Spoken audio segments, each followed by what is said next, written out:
Hello learners, welcome to my YouTube channel to the point learning. आज मैं आपके साथ क्लास 12 का इकोनॉमिक्स चैप्टर डिमांड डिस्कस कर रही हूँ, जिसमें आज मैं आपके साथ डिमांड शेड्यूल डिस्कस करूंगी। इससे पहले मैंने लॉ ऑफ डिमांड डिस्कस किया था, फैक्टर्स अफेक्टिंग डिस्कस किया था।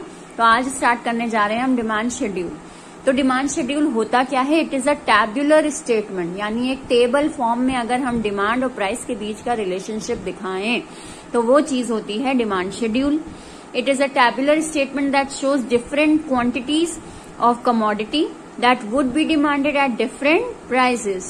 कौन सी दो चीजें हम लेते हैं इस टेबल में? तो हम लेते हैं different quantities of a commodity, एक commodity की quantity और उसी commodity की price अलग अलग during a given period, यानी एक टाइम पीरियड के अंदर उस प्रोडक्ट की डिमांड कितनी है और उस डिमांड से रिलेटेड उसकी प्राइस कितनी है उस प्रोडक्ट की। इसको अगर हम टेबल के फॉर्म में उतार दें तो वो चीज हमारी कहलाती है डिमांड शेड्यूल।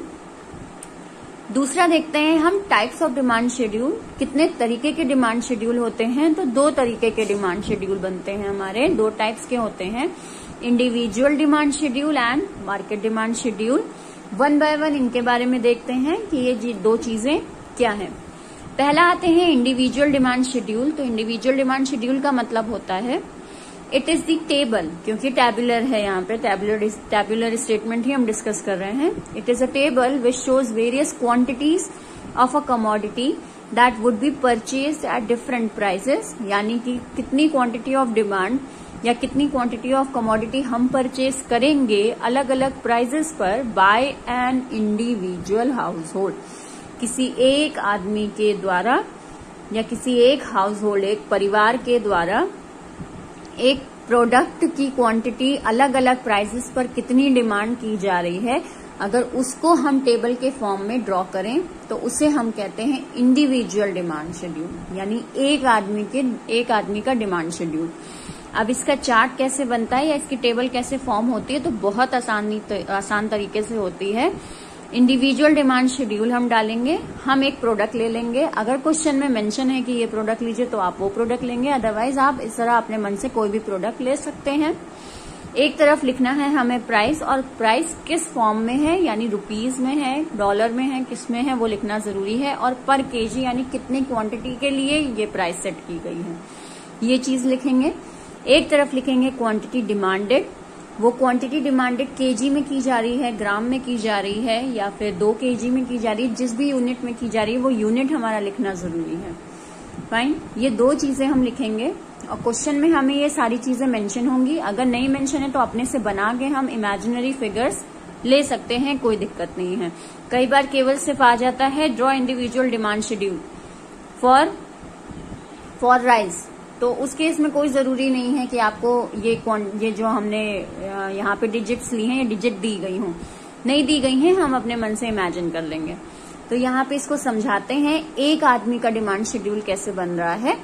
अगर प्राइस 100 रुपए है, अगर एप्पल 100 रुपए किलो है, ठीक है, तो वो बंदा कितनी डिमांड कर रहा है? 1 किलो की, यानी उसे 1 ही किलो खरीदना है सेब।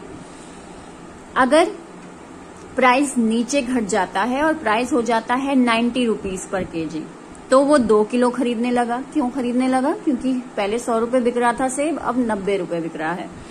फिर आते हैं जब 80 हो गया, प्राइस और कम हो गया, तो यहाँ पे उसकी डिमांड और बढ़ गई, यानी अब वो 4 किलो सेब खरीदने लगा। फिर प्राइस और घटी, यानी 70 रुपए हो गई, तो यहाँ पे उसकी डिमांड क्या हो गई? 6 किलो की हो गई। क्यों? क्योंकि प्राइस और घट गया, अब वो और ज्यादा सेब खरीदेगा। तो ये चीज हमारे लॉ को भी फॉलो कर रही है। अगर हमने लॉ आपने देखा है तो लॉ ऑफ डिमांड भी हमसे यही कहता है कि जैसे जैसे प्राइस घटता है वैसे वैसे डिमांड हमारी बढ़ती है, और यहाँ पे भी यही फॉलो हो रहा है। ये केवल एक आदमी का डिमांड शेड्यूल है, that is why it is individual demand schedule. I hope आपको ये कॉन्सेप्ट क्लियर हुआ हो। इसके अलावा आते हैं सेकेंड टाइप पे। सेकेंड टाइप में क्या है? Market demand schedule. अब मार्केट का मतलब हो गया कि हम पूरे के पूरे एक बाजार की बात कर रहे हैं, पूरे के पूरे एक मार्केट की बात कर रहे हैं। जब हम उनकी बात कर रहे हैं तो यहाँ पे क्या हो जाएगा?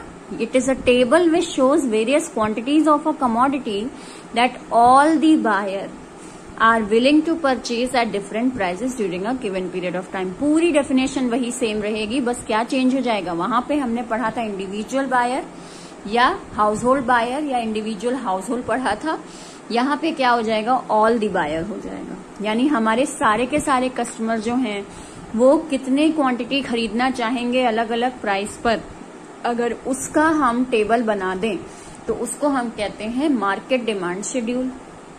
अब ये टेबल बनेगी कैसे, तो यहाँ पे सिंपली हम 2 कस्टमर लेते हैं। हमारी मार्केट में 2 ही कस्टमर है, हमने 2 कस्टमर ले लिए, एक है मिस्टर ए और एक है मिस्टर बी।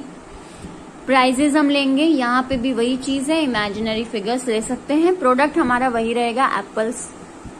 फाइन। अब कैसे बनेगा मार्केट डिमांड शेड्यूल, तो मार्केट डिमांड शेड्यूल में हमने प्राइस ले लिए 100, तो मिस्टर ए कितना खरीदेंगे, 100 रुपीज अगर सेब है तो मिस्टर ए ने खरीदा केवल 1 किलो, लेकिन मिस्टर बी भाई थोड़ा अमीर थे या जो भी कारण है उन्होंने 2 किलो खरीदा। ठीक, फिर प्राइस घट गया, 90 हो गया सेब का।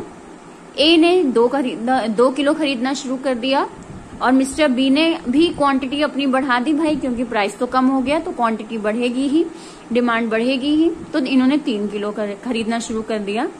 80 रुपए सेब हुआ तो इन्होंने 4 खरीदा मिस्टर ए ने और मिस्टर बी ने 5 किलो खरीदा। 70 हो गया तो मिस्टर ए ने 6 किलो खरीदना शुरू किया, मिस्टर बी ने 7 kg। अब ये क्या हो रहा है, यहाँ पे वही लॉ फॉलो हो रहा है जो इंडिविजुअल में हो रहा था, बस इंडिविजुअल में हम 1 आदमी को लेके चल रहे थे, यहाँ हम 2 आदमी को लेके चल रहे हैं। आपकी मर्जी हो आप 3 बना लो, आपकी मर्जी आप 4 बना लो। ठीक, लेकिन अब इसके बाद क्या करना है, तो अब इसके बाद हमें मेन काम करना है, यानी मार्केट डिमांड शेड्यूल का टोटल निकालना है। कैसे निकलेगा, जो ए की डिमांड है उसको ऐड करेंगे बी की डिमांड में और हमारा आंसर क्या आ जाएगा, मार्केट डिमांड शेड्यूल। यानी 1 + 2 3, 2 + 3 5, 4 + 5 9, 6 + 7 13। ये जो आया है हमारा फाइनल ऐड करके, ये है हमारा मार्केट डिमांड कर्व या मार्केट डिमांड शेड्यूल। सो इस तरह से बनेगा हमारा मार्केट डिमांड शेड्यूल। अगर हम 3 कस्टमर ले लेंगे तो 3 को ऐड करके मार्केट डिमांड निकालेंगे, अगर 5 ले रहे हैं तो 5 को ऐड करके निकालेंगे, 10 ले रहे हैं तो 10 को ऐड करके निकालेंगे। मतलब आपका निकलना आंसर किस तरह है, जितने भी कस्टमर लिए हैं उनकी डिमांड को ऐड कर दीजिए तो आपका आ गया टोटल मार्केट डिमांड शेड्यूल। सो ये होता है आपका 2 टाइप के डिमांड शेड्यूल। आई होप आपको ये क्लियर हुआ हो। कोई डाउट है तो कमेंट सेक्शन में जरूर लिखें। मेरे चैनल को सब्सक्राइब जरूर करें ताकि आगे के नोटिफिकेशंस आपको अच्छे से मिलते रहें। शेयर जरूर करें मेरे चैनल को और लाइक भी करें। Thank you and have a nice day.